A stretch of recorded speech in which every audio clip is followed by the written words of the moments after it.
श्री राम जय जय राम।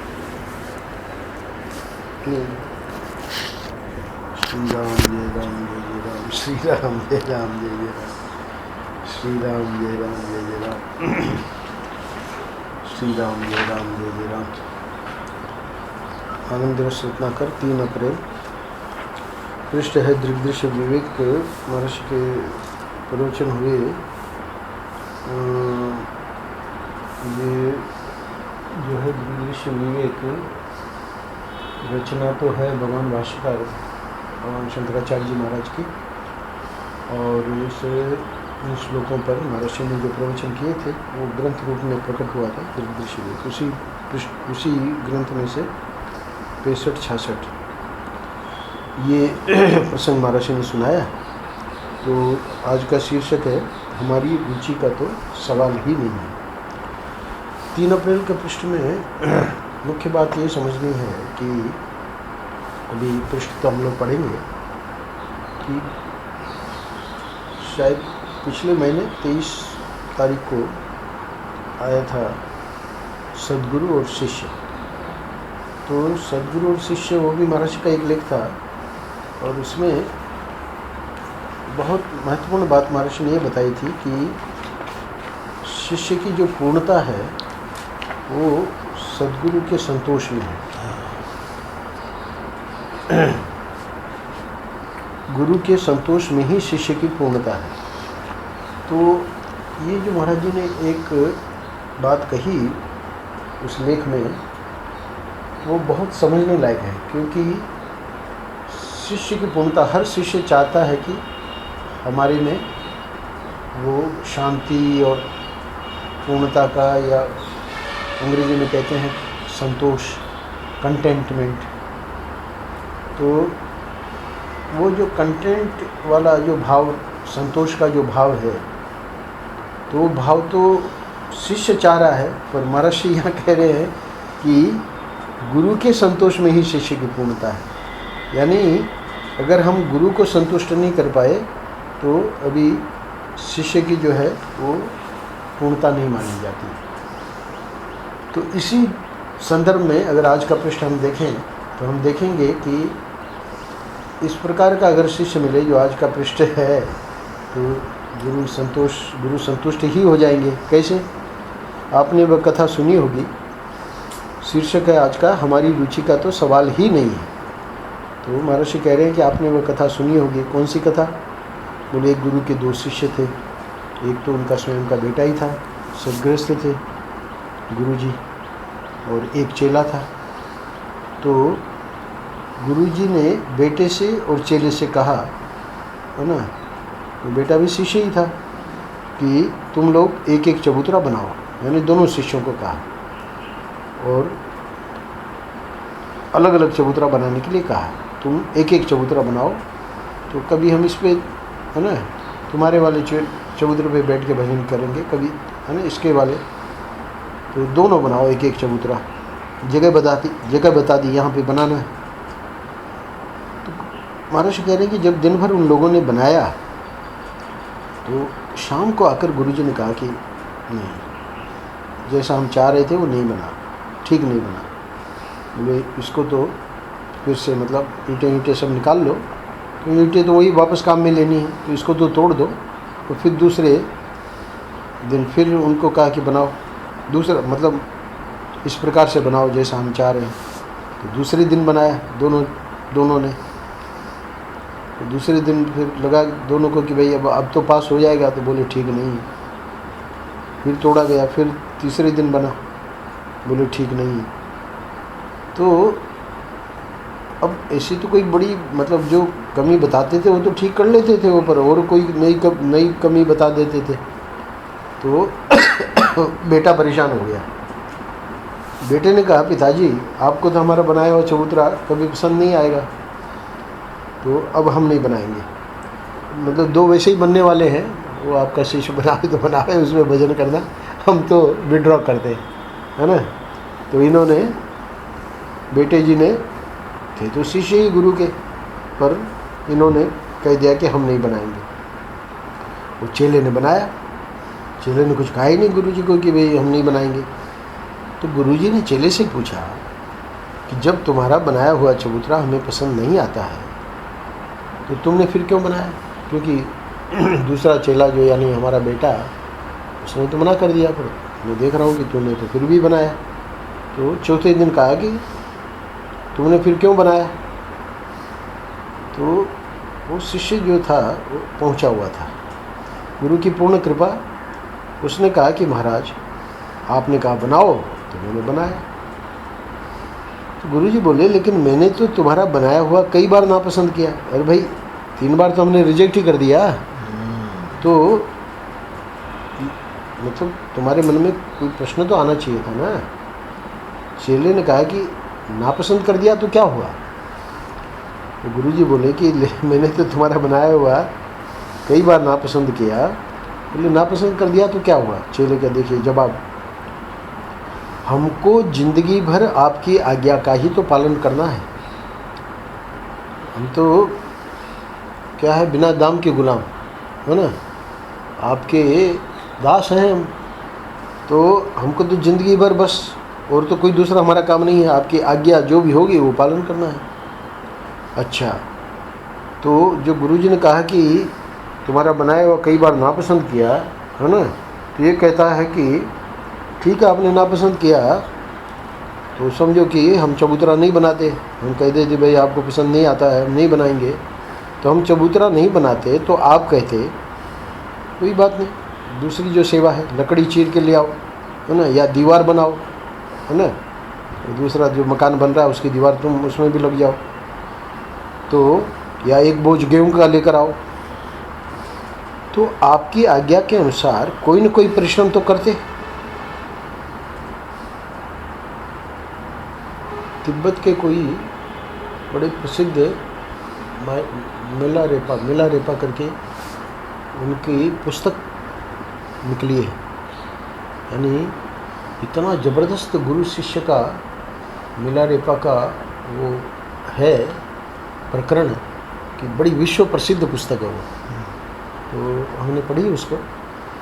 मिलारेपा क्या था कि वो शुरू में तो उसके बड़े आपके संस्कार और बहुत गलत बातें, और पर सदगुरु से जुड़ गया। तो सदगुरु को पता था कि ये संस्कार कैसे कटेंगे और कैसे इसका हमको इसको ऊपर आगे बढ़ाना है। तो उसकी जो दिखाया है उसमें मिलारेपा की, यानी सच्ची कथा है, कोई मतलब वो उसका नहीं, क्या कहते हैं, उपन्यास नहीं है, कोई कल्पना नहीं है।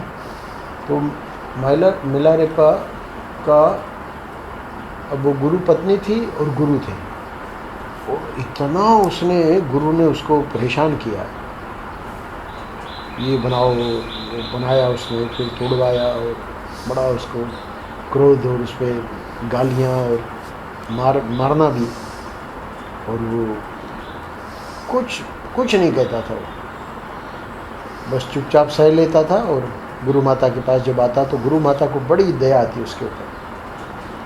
तो करते करते करते यानी जितने उसके जो कर्म के गलत संस्कार थे सब खत्म कर दिए गुरु ने। इतना भयंकर उसके साथ तो किया बर्ताव।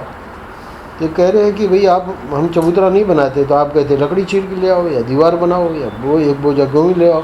तो आपकी आज्ञा के अनुसार कोई न कोई परिश्रम तो करते, दूसरे परिश्रम से हमारा क्या रिश्ता है? यानी आपकी आज्ञा के अनुसार ही तो परिश्रम करते। तो अब जब आप चबूतरा बनाने के लिए कह रहे हैं, तो हम वो चबूतरा नहीं बनाएं और दूसरा हम परिश्रम करेंगे, तो दूसरे परिश्रम से हमारा क्या रिश्ता है? हमारा रिश्ता तो आपसे है ना। जब इसी परिश्रम से आपकी आज्ञा का पालन होता है ना, तो दूसरे परिश्रम में हमारा अपना क्या रखा है? देखिए, अपने को मिटाने के लिए श्याम जी है ना, कितनी बढ़िया बात महर्षि यहाँ बता रहे हैं। वो जो शिष्य था वो क्या कहता है कि जब इसी परिश्रम से आपकी आज्ञा का पालन होता है, तो दूसरे परिश्रम में हमारा अपना क्या रखा है? ये हमारा अपना जो है, ये शिष्य का अगर चला जाए तो उसकी तो यात्रा ही पूरी हो गई, उसको तो वस्तु प्राप्त हो गई जो गुरु देना चाह रहा है। और ये जाता नहीं है ना। यहाँ बता दिया ना दूसरे चेले का, बेटे ने कह दिया कि भाई आपको तो बनाया हुआ पसंद आता नहीं है, तो हम बनाना बंद करते हैं, हम नहीं बनाएंगे।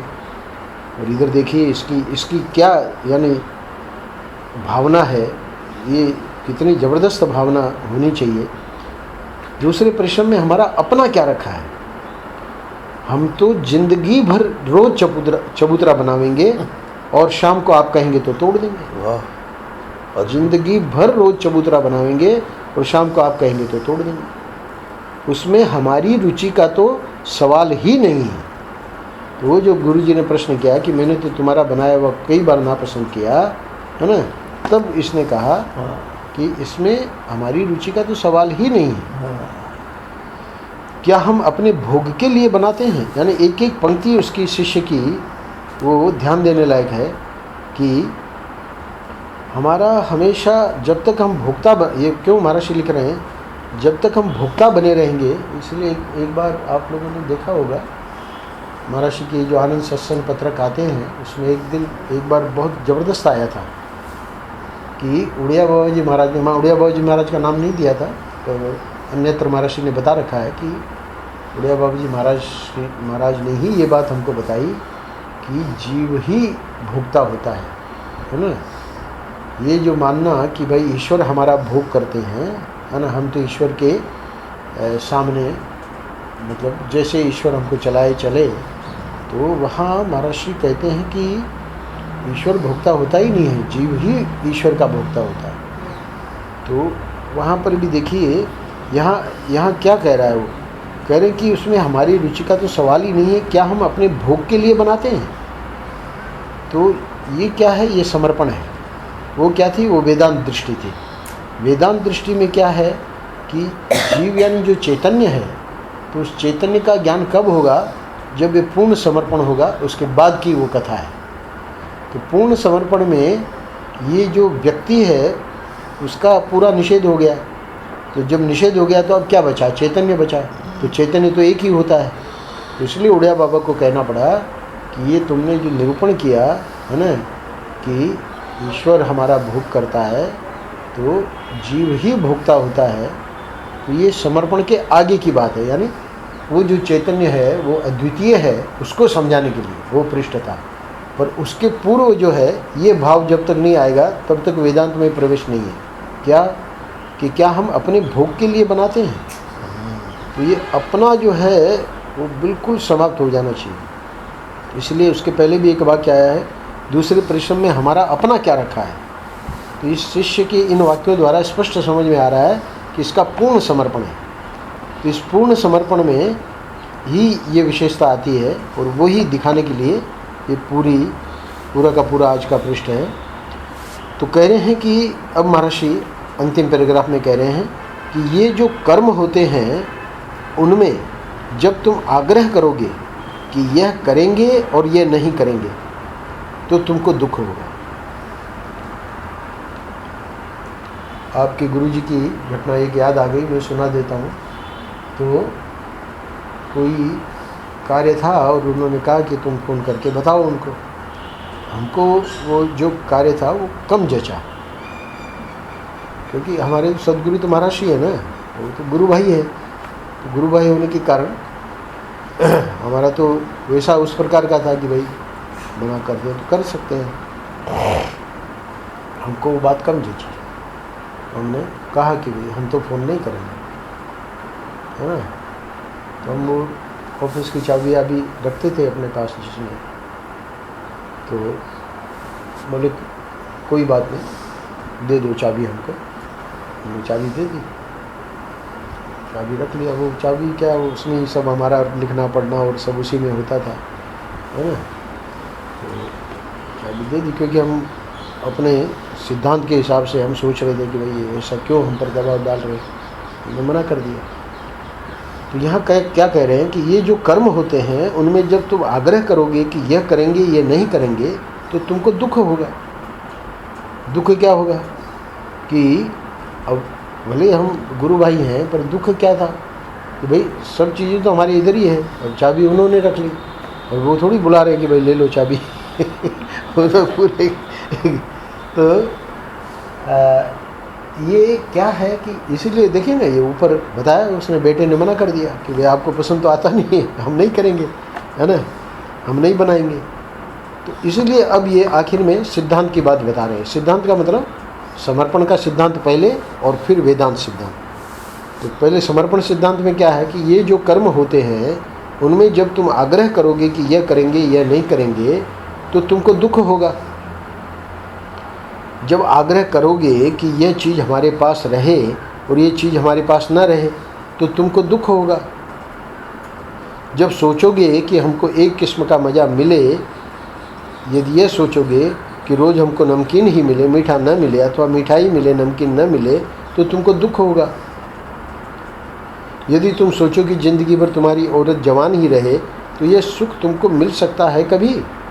एकदम बेवकूफ़ी की बात है। यानी इस पैराग्राफ में महर्षि बहुत महत्वपूर्ण बात हम लोगों को समझा रहे हैं। कई स्तर पे हमारी मतलब रुचियाँ होती हैं। कैसे? एक तो कर्म को लेकर, तो कर्म में आग्रह होता है कि ये करेंगे ये नहीं करेंगे। अच्छा, तो कर्म में जो भी आग्रह करेगा दुख उसको जरूर होगा। अच्छा, दूसरा देखिए आग्रह क्या होता है, ये चीज़ हमारे पास रहे, ये चीज़ हमारे पास न रहे, है ना। तो ये भी अपनी रुचि वाली बात हो गई। इसमें भी ये जो आग्रह है वो हमको दुख देगा। अच्छा, तीसरी बात सोचने की, तो सोचने की क्या होती है ना, ये तो कर्म की बात हो गई। सोचने की बात में क्या होती है कि हमको एक किस्म का मज़ा मिले, एक किस्म का मज़ा मिले। उसका दृष्टांत दे रहे हैं कि यदि ये सोचोगे कि रोज़ हमको नमकीन ही मिले, मीठा ना मिले, अथवा मिठाई मिले नमकीन ना मिले, तो तुमको दुख होगा। अच्छा, यदि तुम सोचो कि ज़िंदगी भर तुम्हारी औरत जवान ही रहे, है ना, ये भी सोचने का, तो यह सुख तुमको मिल सकता है कभी? एकदम बेवकूफ़ी की बात है। तो कुल मिला के यानी इसको और बढ़ा सकते हैं, विस्तार कर सकते हैं, पर महर्षि ये कह रहे हैं कि सोचने का हमारा तरीका और हमारे कर्म का तरीका, क्योंकि दो ही चीज़ है। व्यवहार में महर्षि कहते हैं ना कि दो ही चीज़ है, एक पृष्ठ में आया है, एक तो चिंतन और एक हमारा कर्म यानी व्यवहार। तो चिंतन में भी हमारी ये गलती होती है कि हम जान में अनजान में इस प्रकार की मान्यता पहले से ही बना के रखे हैं। और वो मान्यता क्यों है? क्योंकि जन्मों जन्मों से एक प्रकार का ये सत्व रजस तमस में रजस और तमस प्रधान ही जीवन होता है। सत्व तो सत्संग के बाद धीरे धीरे थोड़ा जीवन में आना शुरू होता है। तो रजस और तमस में क्या है कि रुचि और अरुचि, इसमें हमारी रुचि बिल्कुल नहीं है और इसमें हमारी रुचि है। तो ठीक है, तुम्हारी रुचि है, तुम करो, पर महर्षि कह रहे हैं कि दुख होगा उसमें। दुख होगा ऐसा क्यों कह रहे हैं? क्योंकि हमेशा हम अपनी रुचि रख पाएँ ये संभव नहीं है। ये तो ठीक है, उसने गुरु को कह दिया है ना कि हमको आपको नापसंद है, हम नहीं बनाएंगे। पर आप देखिए वो बंदा जो है वो अब ऐसा नहीं है कि वो सुखी है, क्योंकि वो चेला जो है वो बना रहा है चबूतरा, है ना। तो इसका अर्थ क्या है कि उसके हृदय में अंदर कुछ न कुछ असंतोष रहेगा। इसलिए वो जो वाक्य मैंने सुनाया कि शिष्य की पूर्णता किस में है? गुरु के संतोष में। गुरु कब कैसे संतुष्ट होगा, ये एक बहुत बड़ा प्रश्न है। गुरु संतुष्ट तभी होगा जब हम अपना ये जो कर्तृत्व भोक्तृत्व जो है ना, यही तो हमको दुख का कारण है। तो कर्ता, देखिए दोनों बात महर्षि ने कही है। भोगने की बात क्या कही उसने शिष्य ने? क्या हम अपने भोग के लिए बनाते हैं? स्पष्ट बना कर दिया उसने। तो कर्ता भोक्ता हमारा बैठा हुआ है, यही अज्ञान का कारण है। यानी अज्ञान का परिणाम है, कारण नहीं है। अज्ञान के कारण ही ये कर्ता भोक्ता बना आ गया। क्योंकि अगर हम अपने को जानते होते या पूर्ण समर्पित होते गुरु के प्रति, तब तो ये जैसे शिष्य कर रहा है वैसे हमारा भी कोई जीवन में कोई आग्रह नहीं है। और महर्षि ने अपने उसको कहा, आत्मीय लड़की को, भाई ये अगर उसको विदेशी को लावे भी, महिला को, तुम कहो हम दासी बन के रहेंगी, है ना, बर्तन मांजेंगी, सब कुछ करेंगी, कितनी बड़ी बात है वो। और महर्षि कहते कि उसने किया, हमारे कहने से उसने किया। बाद में उसको भगंदर हो गया और उस होटल में गया, वो जो महिला थी वो तो उसको छोड़ के चली गई, है ना। ये विष्णु ने कहा कि भाई आप क्यों चिल्ला रहे हो, थोड़ा भगवान का भजन हम दोनों मिलके करें। धीरे धीरे ठीक हो गए। तो फिर उसको अक्ल आई और बाद में तो ये बातें बहुत कठिन है। अपने को मिटाना, अपनी रुचि और अरुचि यानी राग और द्वेष, इसलिए वो उठने में तकलीफ़ है चलने में कोई तकलीफ नहीं है। तो चलने में कोई तकलीफ नहीं है मतलब राग द्वेष से उठना, ऊपर उठना, उसी में तकलीफ है ना, चलने में कोई तकलीफ नहीं है। तो ये आज महर्षि ने, हमारी रुचि का तो सवाल ही नहीं है। इस प्रकार बहुत ही सुंदर इस कथा के माध्यम से कितना ज़बरदस्त समर्पण सद्गुरु के प्रति होना चाहिए, है ना। तो सद्गुरु के प्रति समर्पण कैसे होगा, जब पहले ये जो देवता लोग हैं व्यवहार में, है ना, तो पत्नी के लिए पति, पति के लिए पत्नी, परस्पर है ना, परस्पर है। तो इन देवताओं को पहले प्रसन्न किया जाए। और क्या, फूल चढ़ाओ, जल चढ़ाओ, झाड़ू लगाओ,